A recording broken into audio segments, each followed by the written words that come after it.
Dear learners, आज हम उपयोगिता विश्लेषण सिद्धांत का अध्ययन करेंगे। यह टॉपिक इकोनॉमिक्स विषय के साथ यूजी और पीजी कर रहे छात्रों के लिए अत्यधिक महत्वपूर्ण है। साथ ही वैसे छात्रों के लिए भी अत्यधिक महत्वपूर्ण है जो विभिन्न प्रतियोगिता परीक्षा जैसे पीएससी, बैंक, रेलवे, एसएससी आदि की तैयारी कर रहे हैं।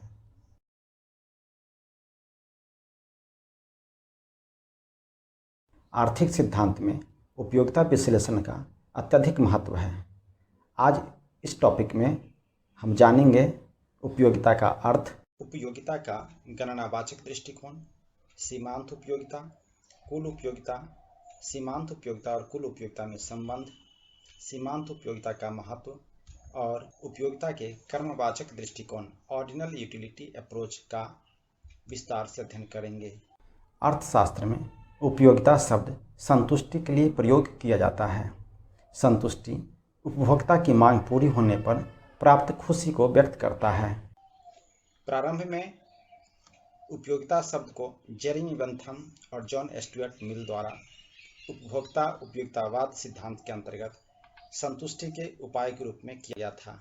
उपयोगिता सिद्धांत को विस्तार से समझे उससे पहले यह समझते हैं कि उपयोग या उपयोगी और उपयोगिता में क्या अंतर है। उपयोगी और उपयोगिता शब्द एक समान दिखाई पड़ते हैं, लेकिन दोनों में अंतर है। उपयोग या उपयोगी वस्तु केंद्रित है, अर्थात वस्तुओं की विशेषताओं के आधार पर उसे हम उपयोग या अनुपयोगी कहते हैं। लेकिन उपयोगिता एक व्यक्ति केंद्रित शब्द है, अर्थात कोई वस्तु किसी उपभोक्ता को संतुष्टि प्रदान करता है तो उसे उस वस्तु की उपयोगिता कहेंगे। उपयोग और उपयोगिता को एक उदाहरण से समझते हैं। एक रेफ्रिजरेटर कई प्रकार से हमारे लिए उपयोगी और लाभदायक है। यह खाद्य वस्तुओं को ताज़ा और ठंडा रखता है। यह उदाहरण वस्तुओं के उपयोग और उपयोगी होने का है, लेकिन उपयोगिता इससे भिन्न है। रेफ्रिजरेटर से मिलने वाली संतुष्टि पर उपयोगिता निर्भर करेगा। हो सकता है कि यह रेफ्रिजरेटर एक विशेष उपभोक्ता को कोई संतुष्टि प्रदान नहीं करता हो, क्योंकि उसके अनुसार एक रेफ्रिजरेटर एक हानिकारक उत्पाद है जो खाद्य पदार्थों के पोषक तत्वों को समाप्त कर देता है। यह हानिकारक गैसों का भी उत्सर्जन करता है जो पर्यावरण को प्रदूषित करता है। अर्थात तथ्य यह है कि रेफ्रिजरेटर उपयोगी होते हुए भी सभी उपभोक्ता को संतुष्टि प्रदान नहीं करता है, क्योंकि संतुष्टि व्यक्ति केंद्रित है। इस उपयोगिता को एक दूसरे उदाहरण से भी समझते हैं। फल और सब्जियां स्वास्थ्य के लिए लाभदायक है, लेकिन बच्चे प्रायः इसे खाना पसंद नहीं करते हैं। वहीं दूसरी ओर जंक फूड और फास्ट फूड स्वास्थ्य के लिए हानिकारक है। बच्चे इसे खाकर अधिक संतुष्टि अनुभव करते हैं। इन उदाहरणों से निष्कर्ष निकलता है कि उपयोगिता का अर्थ संतुष्ट करने की क्षमता से है। यदि किसी वस्तु में किसी व्यक्ति को संतुष्ट करने की क्षमता है तो उसमें उपयोगिता कहा जाएगा। इन उदाहरणों से हम इस निष्कर्ष पर पहुंचते हैं कि उपयोगिता एक मनोवैज्ञानिक धारणा है। उपयोगिता का कम या अधिक होना उपभोक्ता की मानसिक दशा पर निर्भर करता है। उपयोगिता व्यक्तिपरक है, सब्जेक्टिव होती है, जो विभिन्न व्यक्तियों एवं अलग अलग स्थानों के लिए भिन्न भिन्न होती है। एक ही वस्तु की उपयोगिता सभी व्यक्तियों के लिए एक समान नहीं होती है। उपयोगिता का विचार सापेक्षिक है, रिलेटिव है, क्योंकि उपयोगिता समय और स्थान के साथ साथ परिवर्तित होती रहती है। गर्म कपड़ों में जाड़ों के मौसम में उपयोगिता है, जबकि वही कपड़े उसी उपभोक्ता को गर्मी में कोई उपयोगिता नहीं देता है। उपयोगिता नैतिक सिद्धांतों से प्रभावित नहीं होती। यदि किसी व्यक्ति विशेष को किसी सामाजिक कुकृत्य जैसे चोरी, डकैती आदि कार्यों में संतुष्टि मिलती है, तब यह कार्य तथा इन कार्यों में प्रयोग होने वाले वस्तुएं उस व्यक्ति के लिए उपयोगी होती है।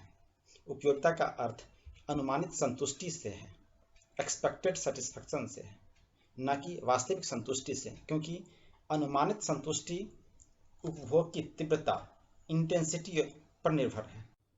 अब प्रश्न यह है कि उपयोगिता मापनीय है, क्योंकि उपयोगिता तो व्यक्ति के मानसिक अवस्था पर निर्भर करता है, यानी मैन टू मैन वैरी करता है। तो क्या उपयोगिता को अन्य भौतिक वस्तुओं की तरह मापा जा सकता है? इस संबंध में दो धारणाएं प्रचलित हैं। एक गणनावाचक दृष्टिकोण, दूसरा क्रमवाचक दृष्टिकोण, कार्डिनल यूटिलिटी अप्रोच, और दूसरा क्रमवाचक यूटिलिटी अप्रोच। गणनावाचक दृष्टिकोण, कार्डिनल यूटिलिटी दृष्टिकोण का प्रतिपादन का श्रेय नियो क्लासिकल इकोनॉमिस्ट को जाता है। प्रोफेसर अल्फ्रेड मार्शल को नियो क्लासिकल इकोनॉमिस्ट का पिता माना जाता है। गणनावाचक एक गणितीय शब्द है। 1, 2, 3, 4, 5 आदि को गणनावाचक संख्या कहा जाता है। इसी दृष्टिकोण के आधार पर हम यह जान सकते हैं कि एक वस्तु से प्राप्त उपयोगिता दूसरी वस्तु से कितनी कम या अधिक है। उदाहरण के लिए, यदि उपभोक्ता वस्तु X के लिए 10 रुपया तथा वस्तु Y के लिए 20 रुपया देता है, तब इसका अर्थ यह है कि उपभोक्ता के लिए वस्तु Y की उपयोगिता वस्तु X की तुलना में दुगनी है। प्रोफेसर मार्शल की मान्यता है कि उपयोगिता को अन्य भौतिक पदार्थों की तरह मापा और जोड़ा जा सकता है। उपयोगिता मुद्रा के द्वारा मापा जाता है। कीमत जो एक वस्तु की उपयोगिता के लिए भुगतान करते हैं वह उसकी माप है। उपयोगिता की मात्रा का माप की इकाई को यूटिल्स के रूप में व्यक्त किया जाता है। गणनावाचक दृष्टिकोण दो प्रकार की उपयोगिता धारणा का वर्णन करता है। एक सीमांत उपयोगिता, दूसरा कुल उपयोगिता। सीमांत उपयोगिता का अर्थ है एक अतिरिक्त, किसी वस्तु की एक अतिरिक्त इकाई के उपभोग से जो अतिरिक्त उपयोगिता मिलती है उसे सीमांत उपयोगिता कहते हैं। दूसरे शब्दों में, एक अतिरिक्त इकाई के उपयोग से कुल उपयोगिता में जो वृद्धि होती है उसे सीमांत उपयोगिता कहते हैं। उदाहरण के लिए, यदि किसी वस्तु की 10 इकाइयों के उपभोग से 150 यूटिल्स संतुष्टि प्राप्त होती है तथा 11वीं इकाई के उपभोग से 160 यूटिल संतुष्टि प्राप्त होती है, तो उससे उस वस्तु की 11वीं इकाई का उपयोग करने से प्राप्त होने वाली अतिरिक्त उपयोगिता 160 माइनस 150 यानी 10 यूटिल होगी। इसे 11वीं इकाई की सीमांत उपयोगिता कहते हैं। कुल उपयोगिता उपभोग की सभी इकाइयों के उपभोग से उपभोक्ता को जो उपयोगिता प्राप्त होती है उसे कुल उपयोगिता कहते हैं। दूसरे शब्दों में, कुल उपयोगिता उपभोग की विभिन्न इकाइयों से प्राप्त सीमांत उपयोगिता का योग होती है। सीमांत उपयोगिता और कुल उपयोगिता को एक तालिका द्वारा अधिक स्पष्ट किया जा सकता है। तालिका के अनुसार उपभोक्ता विशेष जैसे जैसे वस्तु की एक अतिरिक्त इकाई का उपभोग करता जाता है, प्रत्येक इकाई से प्राप्त होने वाली सीमांत उपयोगिता घटती जाती है। जब उपभोक्ता निरंतर क्रम में वस्तु की 5वीं इकाई का उपभोग करता है तो उस इकाई से उसे कोई उपयोगिता प्राप्त नहीं होती, क्योंकि उपभोक्ता वस्तु की 5वीं इकाई तक पूर्ण तृप्त सैचुरेटेड हो जाता है। यही उसके उपभोग का अंतिम बिंदु है। यदि उपभोक्ता इस बिंदु के बाद भी अपना उपभोग क्रम जारी रखता है तो उसे उस ऋणात्मक उपयोगिता अथवा अनुपयोगी डिसयूटिलिटी मिलेगी। इस प्रकार सीमांत उपयोगिता के 3 रूप प्राप्त होते हैं। एक धनात्मक सीमांत उपयोगिता, पॉजिटिव मार्जिनल यूटिलिटी। दूसरा शून्य सीमांत उपयोगिता, जीरो मार्जिनल यूटिलिटी या परफेक्ट सैचुरेशन पॉइंट। तीसरा ऋणात्मक सीमांत उपयोगिता, निगेटिव मार्जिनल यूटिलिटी। सीमांत उपयोगिता और कुल उपयोगिता के संबंध को इस तालिका और चित्र के माध्यम से अधिक स्पष्ट किया जा सकता है।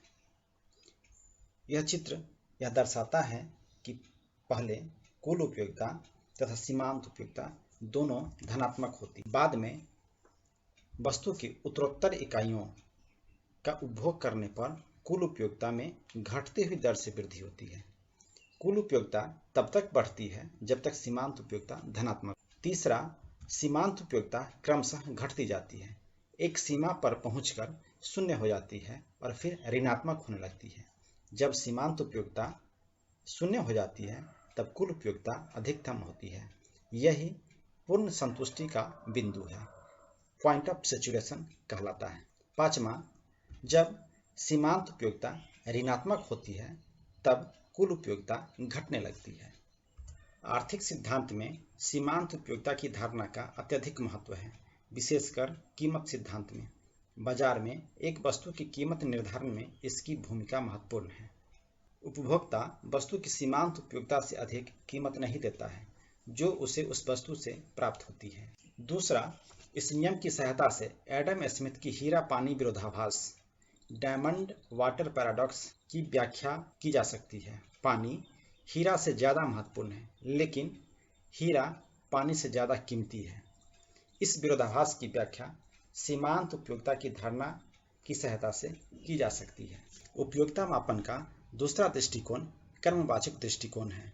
इस दृष्टिकोण का प्रतिपादन आधुनिक अर्थशास्त्रियों, विशेषकर जे.आर. हिक्स द्वारा किया गया था।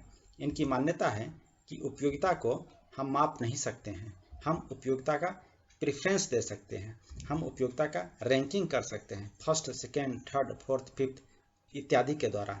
उन्होंने यूटिल्स, जो गणनावाचक दृष्टिकोण के समर्थक उपयोगिताओं की माप की इकाई को यूटिल्स कहते थे, उस यूटिल्स का विरोध किया। उनका कहना है कि ऑर्डिनल कंसेप्ट क्रमवाचक दृष्टिकोण तो हमें यही बताती है कि उपभोक्ता दूध की तुलना में चाय को वरीयता देता है, लेकिन यह नहीं बताती कि वह चाय को कितनी वरीयता देता है। हम उक्त उदाहरणों से प्राप्त उपयोगिताओं की तुलना नहीं कर सकते हैं। ऑरिजिनल यूटिलिटी अप्रोच को एक दूसरे उदाहरण से समझते हैं। वर्तमान समय में सोशल मीडिया के बहुत सारे एप्लीकेशंस मौजूद हैं। यदि कोई व्यक्ति ट्विटर की अपेक्षा फेसबुक पर अधिक समय देता है, तो इसका अर्थ यह है कि वह ट्विटर से अधिक फेसबुक को वरीयता देता है, और यदि कोई फेसबुक से अधिक इंस्टाग्राम को समय देता है, तो इसका अर्थ है कि वह इंस्टाग्राम को अधिक पसंद करता है। लेकिन क्रमवाचक दृष्टिकोण इस ऑर्डिनल यूटिलिटी अप्रोच के अनुसार वह यह नहीं बता सकता कि वह ट्विटर से कितना अधिक फेसबुक को पसंद करता है या फेसबुक से कितना अधिक इंस्टाग्राम को पसंद करता है।